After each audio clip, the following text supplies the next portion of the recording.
আমাদের এলাকায় এক নেতা এতই নরম বুঝলেন, গাড়ি থামা নামছে, নামা ফকিরক সালাম দিয়ে, সালাম আলাইকুম চাচা কেমন আছেন? ফকির খালি চারিদিকে তাকায়। নেতা বলে চাচা কি দেখেন? বলে কাকে সালাম দিলেন? বলে আপনাকে দিলাম। বলে আমি ভিক্ষা করে খাই। ভোটের আগে আপনিও যা হামু তাই, হাইরে নেতার চরিত্র ভাই, ফকির পর্যন্ত সালাম পায়।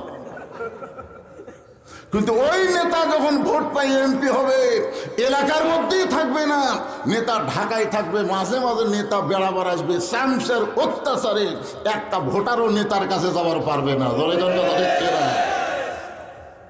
কিন্তু আল্লাহর কোরআন দিয়ে যখন রাষ্ট্র চলবে তখন নেতা কেমন নরম হবে। আব্দুল ইবনে ওমর বলতেছে, তোমরা সবাই যখন ঘুমায় যাও, আমার বাবা তখন ঘুমায় না।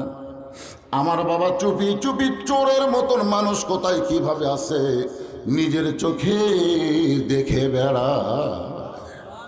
আপনারা হয়তো বলবেন, হুজুর অর্ধ জাহানের খলিফা হযরত ওমর চোরের মতন চুপি চুপি একলা একলা বেড়ায়, তার কোনো বডিগার্ড কি বডিগার্ড? এখন বাংলাদেশে কোনো নেতা যদি বিদেশ থেকে আসে, হাইরে হাইরে যত আর্মি পুলিশ মনে হয় নেতা পহরা দেয়, সবচাইতে বড় চোরের মতন দেখা যায়। কথা কন না কেন? মরার ভয় করেন কেন? এখান থেকে বাড়ি যাওয়ার গ্যারান্টি নাই, আপনার বডিগার্ড লাগবে কেন? এই কারণে আল্লাহ বললেন, ইন্নামাল মুমিনুনা আল্লাযীনা ইযা যুকিরাল্লাহু ওয়াজিলাত কুলুবুহুম ওয়া ইযা তুলিয়াত আলাইহিম আয়াতুহু জাদাতুহুম ঈমানাও ওয়া আলা রাব্বিহিম ইয়াতাওয়াক্কালুন।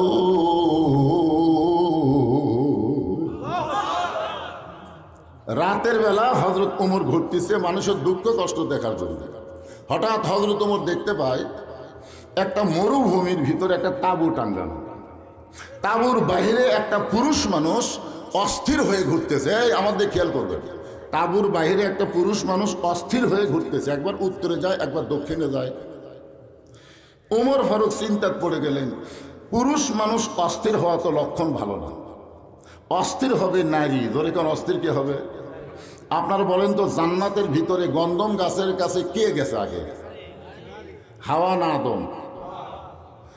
মেয়ে মানুষেরা অস্থির, আর দীর্ঘদিন হয়ে আমরা সেই মেয়ে মানুষেরই আন্ডারে ছিলাম। ধরে কোন কথা ঠিক কিনা? আল্লাহর কি রহমত আছে, একজন চলে গেছে আর একজন পলে গেছে। ধরে কোন কথা ঠিক কিনা? আগামীতেই বাংলাদেশে আর আমরা মেয়ে মানুষের তলে থাকতে চাই না। মেয়ে মানুষের দিন শেষ, মরদ মানুষের বাংলাদেশ। জোরে কোন কথা ঠিক কিনা? আর রিজালু কাওয়ামুনা আলান নিসা, পুরুষ থাকবে উপরে, নারী থাকবে নিচে। এই কথা কি আমার না আল্লাহর? বলে কোন কাজ? দীর্ঘদিন আমাদের কোনো দোয়া আল্লাহর দরবারে কবুল হয়নি, জানেন? একটা দোয়া কবুল হয়নি। কারণ রাসূল বলেছেন, মা তারাক্তু বাদি আলা উম্মতি ফিতনাতুন আদার আল রাসূলু মিনান নিসা, রাওয়াহুল বুখারী কিতাবুল ফিতান। আল্লাহ রাসূল বলেছেন, আমার পরে আমার উম্মতের জন্য সবচাইতে বড় বিপদ হলো পুরুষ মানুষের জন্য নারী নেত্রী হওয়া।